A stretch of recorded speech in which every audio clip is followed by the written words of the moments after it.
तो hello my dear friends and my dear students. हम लोग जो है सबसे पहले तो welcome to fast track pharmacy. मैं आपका टीचर दक्ष आपको सोशल फार्मेसी पढ़ा रहा था। तो सोशल फार्मेसी में बच्चों हमारा फर्स्ट यूनिट चल रहा है। ये बड़ा यूनिट है और इम्पॉर्टेंट यूनिट है, मोस्ट इम्पॉर्टेंट यूनिट है। तो हमारे इसमें 9 लेक्चर बच्चों हो चुके हैं। आज हमारा 10th और आखिरी लेक्चर है इस यूनिट का। 10 लेक्चर्स में ये यूनिट रैप अप हो जाएगा। तो आइए हम लोग शुरू करते हैं, उसके बाद हम लोग फिर जो है नेक्स्ट यूनिट के साथ शुरुआत करेंगे। आइए, तो हमारा आज के लिए हमारा पहला भी और लास्ट टॉपिक भी जो है वो ये है FIP डेवलपमेंट गोल, ठीक है, जिसे हम इंटरनेशनल फार्मास्यूटिकल फेडरेशन भी कहते हैं, ठीक है। अब आगे बढ़ते हैं, इसमें क्या है, इसका इंट्रोडक्शन क्या है।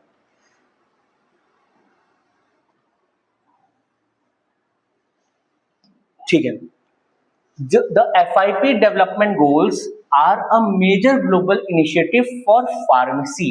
अभी तक हम लोग ने जो डेवलपमेंट गोल्स, डेवलपमेंट मिशंस पढ़े वो जनरली थे हेल्थ रिलेटेड, कम्युनिटी रिलेटेड, लेकिन ये वाला हमारा जो FIP डेवलपमेंट गोल है, it is specially global initiative for pharmacy sector, ठीक है।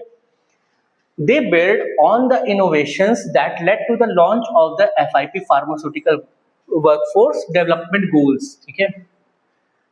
अच्छा, in November 2016 at the FIP Global Conference on Pharmacy and Pharmaceutical Sciences Education in Nanjing, China।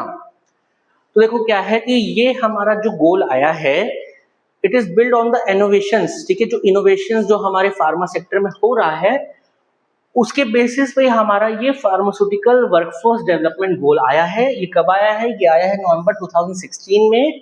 कहाँ पे, कब?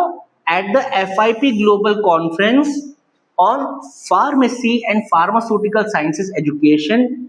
कहाँ हुआ था ये? नानजियांग डिस्ट्रिक्ट में, जो कि चाइना में है, ठीक है। तो ये हमारा जो गोल आया है ये फार्मेसी रिलेटेड है।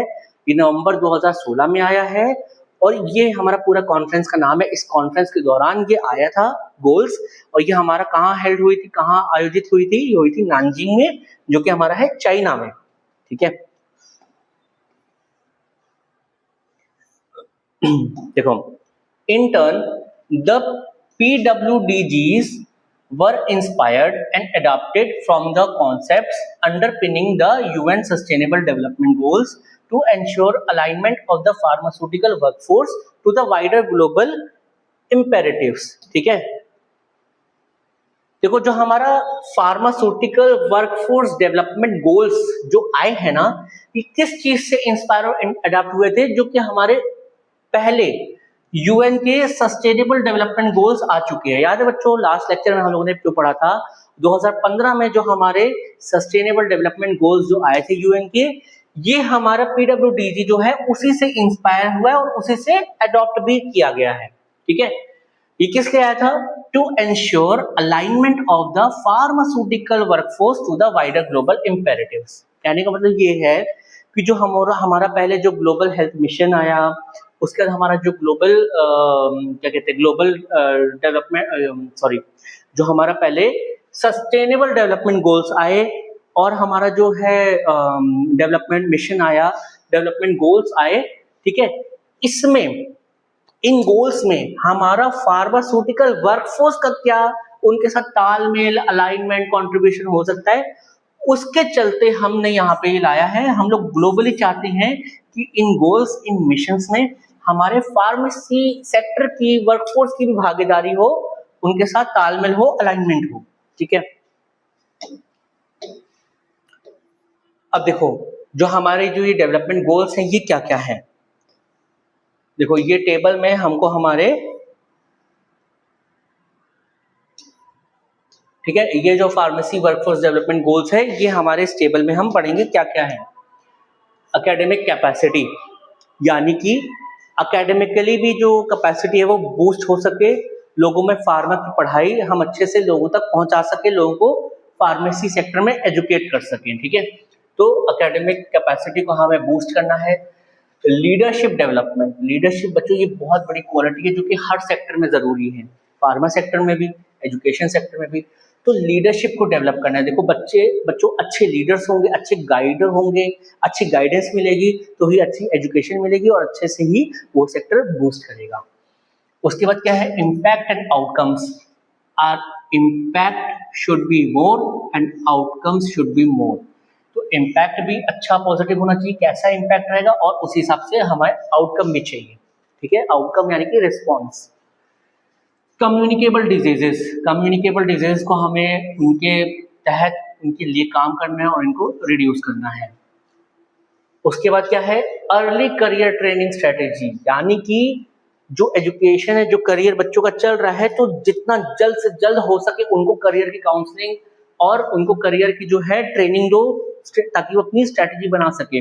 यानी कि पहले से ही भाप जाओ कि जो बच्चे हैं उनमें कौन है जो फार्मास्यूटिकल सेक्टर के लिए अच्छे साबित हो सकते हैं। तो अपनी स्ट्रेटेजी बनाओ कि बच्चों को अर्ली, बहुत पहले ही उनके करियर का आप उनको गाइडेंस दे सको कि वो अपना करियर चूज कर सकें। एडवांसिंग इंटीग्रेटेड सर्विसेज, जो हमारी इंटीग्रेटेड यानी मिली जुली तालमेल वाली जो सर्विसेज हैं, इंटीग्रेटेड सर्विस हैं, उनको और एडवांस कर सके और इम्प्रूव कर सके और बढ़ा सके। नेक्स्ट पॉइंट है हमारा फार्मेसी इंटेलिजेंस। इसका मतलब बच्चों क्या होता है, जैसे होता है ना, जैसे क्राइम सेक्टर में हमारा होता है एक इंटेलिजेंस एजेंसीज, ठीक है, सिक्योरिटी एजेंसीज, इंटेलिजेंस एजेंसीज, ये क्या करती हैं, ये हमें पूरा अपना रिसर्च एनालिसिस करके पहले से ही सिक्योरिटी या नेशनल थ्रेट के बारे में अवगत कराते हैं। तो फार्मेसी इंटेलिजेंस का बेसिकली मतलब है कि जो जो डिजीजेज हैं उसका पहले से हमें थोड़ा अनुमान लग सके। ठीक है, एक फार्मा वर्ल्ड में क्या ट्रेंड चल रहा है, क्या आउटकम्स हैं, क्या स्ट्रेटेजीज हैं, उसका हम लोग पहले से एक विश्लेषण कर सकें। इस चीज को बोला जाता है फार्मेसी इंटेलिजेंस। ठीक है, उसके बाद हमारा पॉइंट आता है एंटी माइक्रोबियल स्टीवर्डशिप, यानी कि देखो जो माइक्रोबियल ग्रोथ होती है, माइक्रोब्स होते हैं, माइक्रोब्स माने हमारे जर्म्स, ठीक है, जैसे हमारे वायरसेस, बैक्टीरियाज, फंगस, ये सारी चीजें हमारी जो होती हैं उससे लड़ने के लिए एंटी माइक्रोबियल प्रोसेस होता है, एंटी माइक्रोबियल चीजें आती हैं, एंटी माइक्रोबियल मेथड्स होते हैं, एंटी माइक्रोबियल स्ट्रेटेजीज होती हैं। तो एंटी माइक्रोबियल स्टीवर्डशिप यानी कि एंटी माइक्रोबियल मतलब माइक्रोब से लड़ने के लिए जो हमारी स्ट्रेटेजीज हैं, जो हमारा वर्कफोर्स है, उसके डेवलपमेंट। उसके बाद हमारा पॉइंट आता है क्वालिटी अश्योरेंस, यानी कि क्वालिटी अश्योरेंस जैसा कि नाम ही बता रहे हैं, जो फार्मा सेक्टर, फार्मेसी इंडस्ट्री में जो हमारे जो मेडिसिन का जो मैन्युफैक्चरिंग और जो डेवलपमेंट हो रहा है वो उच्च क्वालिटी की हो, अच्छी क्वालिटी की हो, उसके मापदंड सेट करना और उनका रेगुलर जो है चेक करना, इसी को हम कहते हैं क्वालिटी अश्योरेंस यानी क्वालिटी चेकिंग।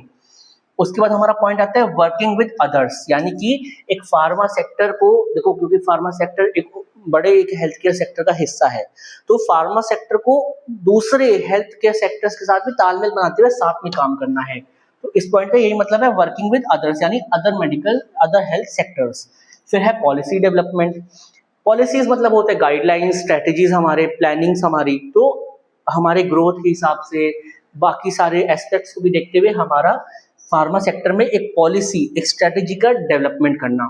उसके बाद हमारा पॉइंट है access to medicine, devices and services. तो बच्चों मेडिसिन यानी हमारी सभी प्रकार की दवाएं, डिवाइसेस यानी कि medical devices and equipments, and services यानी कि स्वास्थ्य सेवाएं।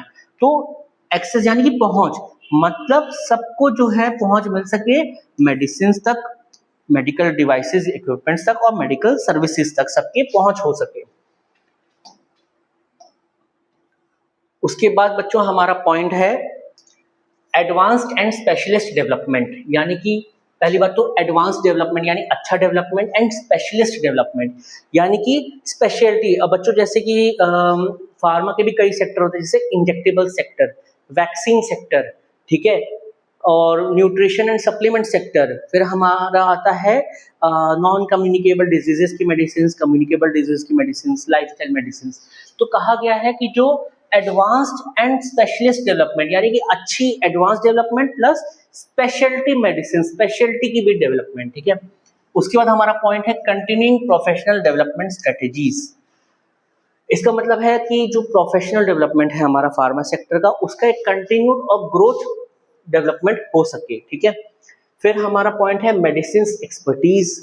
जैसा कि मैंने अभी बताया कि अलग अलग प्रकार की मेडिसिन के सेक्टर बने हुए हैं, सेगमेंट्स बने हुए हैं, तो उन मेडिसिन की एक्सपर्टीज भी हो। जैसे कि हमारे फार्मास्यूटिकल्स में हायर एजुकेशन में हम जाते हैं, जो मास्टर्स करते हैं, तो हमारे हर एक सब्जेक्ट, हर एक टॉपिक की अलग अलग स्पेशलिटी होती है। उसके बाद हम पीएचडी करते हैं तो और स्पेशलिटी हो जाती है।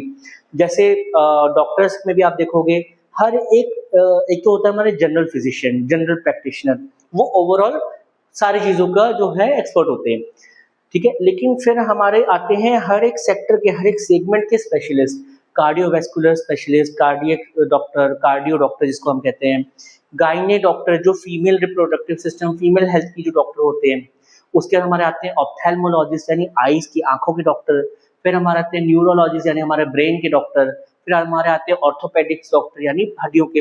इसी तरह विभिन्न प्रकार के हमारे स्पेशलिस्ट डॉक्टर्स होते हैं। तो हमें उसी तरह मेडिसिन में भी एक्सपर्टीज करनी है, ठीक है। फिर आता है पेशेंट सेफ्टी, हमें मरीजों की सुरक्षा, पेशेंट की सेफ्टी के लिए अलग से ध्यान रखना पड़ेगा। फिर आता है कॉम्पिटेंसी डेवलपमेंट, ठीक है। कॉम्पिटेंसी डेवलपमेंट यानी कि बच्चों जो कहते हैं ना कि हर एक सेक्टर में हेल्दी कंपटीशन होना चाहिए। हेल्दी कंपटीशन होता है, उससे क्या होता है, क्वालिटी ओवरऑल सब पूरे जो प्लेयर्स हैं उनकी बढ़ती रहती है। तो एक कॉम्पिटेंसी का भी डेवलपमेंट, एक हेल्दी कंपटीशन, एक healthy development. Equity and equality, जैसा कि हमने अभी पढ़ा था कि हर पेशेंट, ठीक है, हर पेशेंट को, हर पर्सन को हमें इक्वली ट्रीट करना है और उसको इक्वालिटी के साथ, इक्विटी के साथ ही उसको सारी सर्विसेज, सारा एक्सेस मिलना चाहिए। एक्सेस और सर्विसेज किस चीज की? हेल्थ केयर सर्विसेज की। पीपल सेंटर्ड केयर, सीधी सी बात है, हमको जो है पीपल यानी लोग, यानी इंसान, पीपल, पर्सन को ध्यान में रखते हुए, उनको सेंटर में रखते हुए हमें उनका ध्यान रखना है, उनकी केयर करनी है। फिर आता है बच्चों हमारा point digital health. Digital health बच्चों ये है हमारा आजकल अब जो है जमाना जो है डिजिटल है, डिजिटली ग्रो भी हो रहा है, ठीक है। डिजिटली टेक्नोलॉजी ग्रो कर रही है, चीज़ें ग्रो कर रही हैं। तो अब हमें हेल्थ केयर सेक्टर को डिजिटल भी लाना है। फॉर एग्जांपल डिजिटली हम जो है डेटा को रिकॉर्ड कर सकते हैं, एआई से हम कई चीज़ों का एनालिसिस करते हैं, कई हम जो है पैटर्न को जज करते हैं, कई चीज़ों को प्रिडिक्ट करते हैं। उसी तरह हम अपनी फ्यूचर की स्ट्रैटेजीज भी मेंटेन करते हैं। कई एप्स वगैरह, कई चीज़ें जो हैं बनी है जो कि हमारे हेल्थ केयर सर्विसेज को ट्रैक करती हैं और हेल्प करती हैं, ठीक है बच्चों। तो इसके साथ हमारा यूनिट 1 का होता है डी एंड, और अब हम लोग अपने नेक्स्ट लेक्चर में सोशल फार्मेसी का यूनिट 2 स्टार्ट करेंगे। तो बच्चों आप लोग साथ साथ पढ़ते रहिए, हम लोग साथ साथ जो है आपकी क्लासेस ले रहे हैं। आप हमारे साथ साथ पढ़ते रहोगे रेगुलरली तो आपका कोर्स बहुत टाइम पे कंप्लीट हो जाएगा। आपको पूरा पूरा रिवीजन का भी टाइम मिलेगा, प्लस टेस्ट का भी टाइम मिलेगा। हम लोग टेस्ट भी कंडक्ट करवाएंगे, रिवीजन क्लासेस भी करवाएंगे और प्रॉब्लम सॉल्यूशन सेशंस भी लेंगे। तो आप साथ साथ पढ़ोगे तो आप टाइमली जो अपना कोर्स कंप्लीट कर पाओगे और अच्छे से आप एग्जाम की प्रिपरेशन कर पाओगे। तो बच्चों आपको करना यही है, सब्सक्राइब अगर नहीं किया है सब्सक्राइब कीजिए हमारे, अगर आपने और वीडियोस नहीं देखे हैं देखिए, साथ साथ देखते रहिए। बेल का आइकन क्लिक करेंगे तो साथ साथ देख पाएंगे। अपने फ्रेंड्स के साथ, अपने क्लासमेट्स के साथ शेयर कीजिए प्लीज, और कमेंट कीजिए, लाइक कीजिए, यानी हमें फुल सपोर्ट कीजिए, तभी हम आपको जो है अच्छे से पढ़ा पाएंगे, ठीक है। तो मिलते हैं फिर नेक्स्ट क्लास में, नेक्स्ट यूनिट में। तब तक के लिए जय हिंद, जय भारत।